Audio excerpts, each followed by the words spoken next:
Everyone, welcome to my channel Electronics Hacker. This is Kaushal Maurya and I hope you are very well, safe and sound. So friends, in this video we have talked about the advantages, disadvantages and applications of the FET, that is the field effect transistor. And so let's start, and firstly we have talked about the advantage of FET. ठीक है, तो चलिए शुरू करते हैं। सबसे पहला advantage क्या है FET का कि FET has a very high input impedance. ठीक है, इसका जो इनपुट इम्पीडेंस होता है वो बहुत ही ज़्यादा हाई होता है, अप टू मान के चलिए 100 मेगा ओम्स में होता है। मेगा मतलब 10⁶।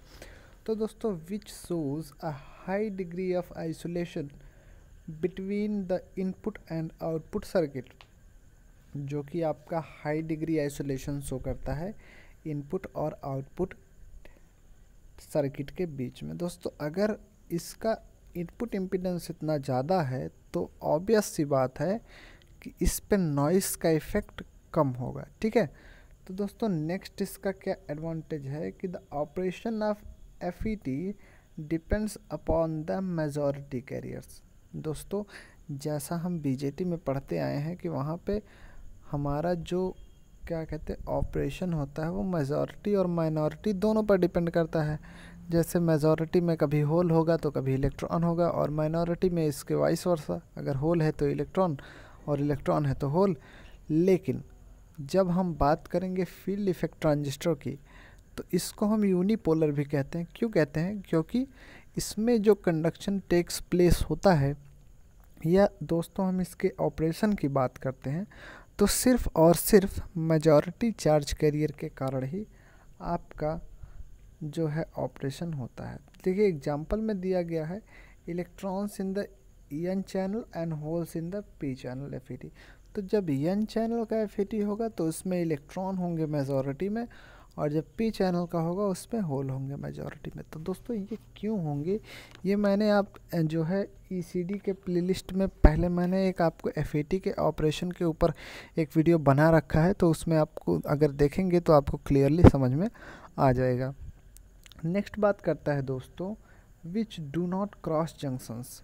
और n चैनल की बात आई तो अगर n चैनल JFET है तो उसके चैनल के नाम पे इसका नोमेनक्लेचर पड़ा है। अगर n टाइप के मटेरियल का यूज़ करते हैं चैनल बनाने में JFET का तो उसका n चैनल टाइप JFET बोलेंगे, और इसके उल्टा अगर p टाइप मटेरियल का यूज़ करते हैं तो उसे p टाइप चैनल क्या कहते हैं कि JFET बोलेंगे। नेक्स्ट बात करता है कि therefore the inherent noise of tubes because of the high temperature operation. तो जो हाई टेम्परेचर ऑपरेशन के कारण इनहेरेंट नॉइस ऑफ ट्यूब्स होता है, and those of ordinary transistors because of junctions are not present in the FET। तो FET में जो है जो आपके इनहेरेंट नॉइस होते हैं ट्यूब के और जो ऑर्डिनरी ट्रांजिस्टर में होते हैं वो FET में आपके नहीं होते हैं। नेक्स्ट एडवांटेज है दोस्तों कि FET the risk of the thermal runaway is avoided. इसमें जो थर्मल रनअवे जो हमारा BJT में होता था उसके रिस्क से जो अवॉइडेड है, since it has the negative temperature coefficient of resistance. तो FET के पास हमारा क्या होता है, negative temperature coefficient of the resistance होता है। इसी वजह से इसमें थर्मल रनअवे की कोई प्रॉब्लम नहीं होती है, टेम्परेचर की कोई प्रॉब्लम नहीं होती है। तो दोस्तों आगे बात करेंगे हम, आगे क्या है कि दोस्तों नेक्स्ट इसका एडवांटेज है कि the FET has a smaller size, longer life and high efficiency. पहली बात तो इसकी साइज कम होती है, इस वजह से इसको फैब्रिकेट करने में IC पे ज़्यादा प्रॉब्लम नहीं आती। दूसरी बात इसकी लाइफ बहुत लॉन्गर होती है और इसकी एफिशिएंसी भी हाई होती है। नेक्स्ट इसका एडवांटेज है दोस्तों कि the power gain of FET is very high. जो इसका पावर गेन है बहुत ज़्यादा है, which eliminates the necessity of using driver stage while applying it as a power amplifier. तो दोस्तों यह इसका इतना ज़्यादा पावर गेन है कि इसके कारण यह जो है कभी भी इसको आवश्यकता नहीं पड़ती कि जो है ड्राइवर स्टेज के यूज़ करने का, जब कभी भी पावर एम्पलीफायर इसके थ्रू अटैच किया जाता है तो कभी भी ड्राइव स्टेज की ज़रूरत नहीं पड़ती, क्योंकि इसके पास खुद ही इतना ज़्यादा पावर गेन होता है। नेक्स्ट एडवांटेज है दोस्तों कि the JFET has a negative temperature coefficient of resistance the avoids of the risk of the thermal runaway. जैसा कि हमने ऊपर देखा कि इसका जो नेगेटिव टेम्परेचर कोफिशिएंट होता है रेजिस्टेंस का, इसकी वजह से थर्मल रनअवे की प्रॉब्लम हमें होनी ही नहीं है इसमें। And next and last advantage है कि the JFET has a very high power gain, this eliminates the necessity of using drive stage, जो कि हमने 5th पॉइंट में देखा कि इसकी पावर गेन इतना ज़्यादा होती है कि हमें ड्राइव स्टेज की यूजिंग करने की ज़रूरत ही नहीं होती है। नेक्स्ट दोस्तों बात करेंगे अब डिसएडवांटेजेस ऑफ द एफईटी। तो एफईटी का एक ही डिसएडवांटेज है, क्या है कि since the FET has a high input impedance, हमें पता है कि हमारा जो फील्ड इफेक्ट ट्रांजिस्टर है उसका इनपुट इम्पिडेंस बहुत ज़्यादा हाई है। So the gate voltage has less control over the drain current. तो जो आपका गेट वोल्टेज है वह ड्रेन करंट को लेस कंट्रोल कर पाता है। Therefore FET amplifier has much less voltage gain than the bipolar amplifier. तो जो बीजेटी की अपेक्षा इसका जो वोल्टेज गेन होता है यह कम होता है। ठीक है, तो यह इसकी डिसएडवांटेज है। किसकी डिसएडवांटेज है? एफईटी की। यही एक डिसएडवांटेज है कि इसका जो वोल्टेज गेन है कम है। और कम क्यों है? क्योंकि इसका इनपुट इम्पीडेंस बहुत ज़्यादा होता है, तो जो गेट वोल्टेज होता है यह इसका जो है ड्रेन करंट पर लेस कंट्रोल हो जाता है। तो अब बात करेंगे दोस्तों एप्लीकेशन ऑफ एफईटी। एफईटी के एप्लीकेशंस के बारे में जानेंगे। तो पहला एप्लीकेशन है कि the FET is preferred to a bipolar transistor to be used as the TB mixer where in the produces such distortion which are advantages. तो दोस्तों जो आपका एफईटी है वो प्रेफर किया जाता है bipolar transistor to be used as a TB mixer. तो टीबी मिक्सर के उस पर यह प्रेफर किया जाता है where the producers such distortion which are advantages, जो कि ज़रूरी होते हैं ऐसे डिस्टॉर्शन जो कि ये प्रोड्यूस करता है। नेक्स्ट दोस्तों इसको हम ऑटोमेटिक गेन कंट्रोल में, जिसको हम शॉर्ट में एजीसी बोलते हैं, ठीक, वहाँ भी इसका यूज़ करते हैं। चॉपर्स में यूज़ करते हैं। दोस्तों चॉपर क्या होता है? बहुत ही इंपॉर्टेंट टॉपिक है। जल्दी मैं आपको चॉपर्स के बारे में एक वीडियो बनाऊंगा। यह चॉपर्स आपका आता है इंडस्ट्रियल इलेक्ट्रॉनिक्स एंड ट्रांसड्यूसर, जो आपको नया पेपर है उसको आपको पढ़ना पड़ता है, जो कि आपको सेकेंड ईयर में पढ़ते हैं। तो उसमें उसके अंतर्गत आपका चॉपर आता है, बहुत ही ज़्यादा इंपॉर्टेंट है और चॉपर बहुत अच्छा टॉपिक है। तो मैं आपको कभी एक दिन वीडियो बनाऊंगा इसके ऊपर और डिटेल में समझाऊंगा, शॉर्ट में बताने से कोई मतलब नहीं है।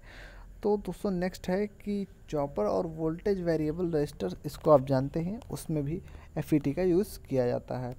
एंड नेक्स्ट इसका एप्लीकेशन है कि FET is also find application oscillators including the phase shift oscillator and also in the digital circuit.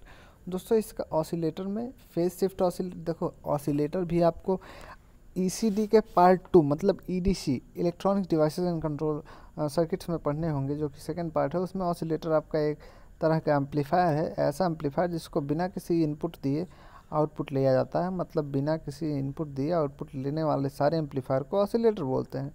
तो आप उसमें पढ़ेंगे। उसका एक टाइप होता है फेज शिफ्ट ऑसिलेटर, तो जिसके फेज शिफ्ट होने के कारण ऑसिलेशन होता है। तो ये सारी चीज़ों का जो है अगर इसको बनाया जाता है तो ये जो है क्या कहते हैं एफईटी का यूज़ करके बनाया जाता है।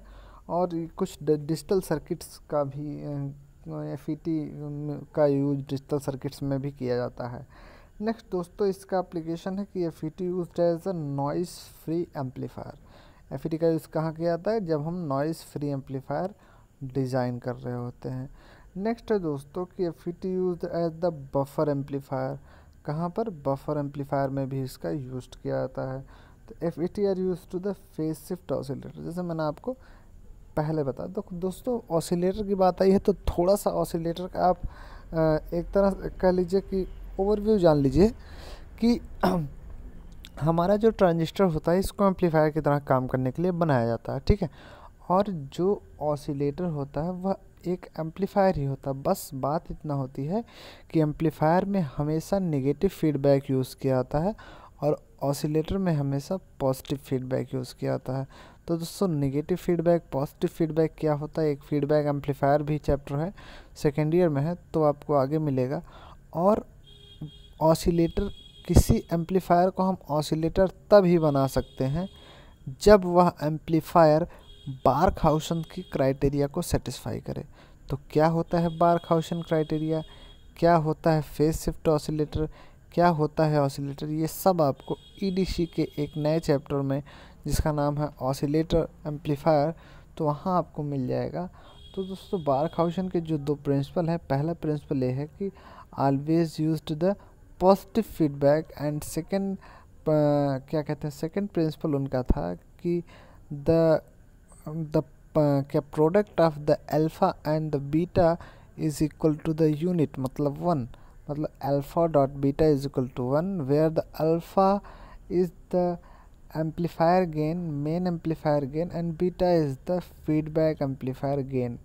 ठीक, और गेन आपको पता ही है, output upon input is equal to gain, वो आपका voltage gain, current gain, power gain, etcetera etcetera हो सकता है। तो output voltage upon input voltage equals to voltage gain, इसी तरह से करंट पावर। दोस्तों ये सारी बातें हैं ऑसिलेटर की। तो ये रही बात आपकी एफईटी के एडवांटेज, डिसएडवांटेज और एप्लीकेशंस की। तो thank you very much for watching the video. अगले वीडियो में हम किसी और टॉपिक के बारे में बात करेंगे। चैनल पर नए हो तो सब्सक्राइब करना ना भूलें। Thank you very much for watching the video.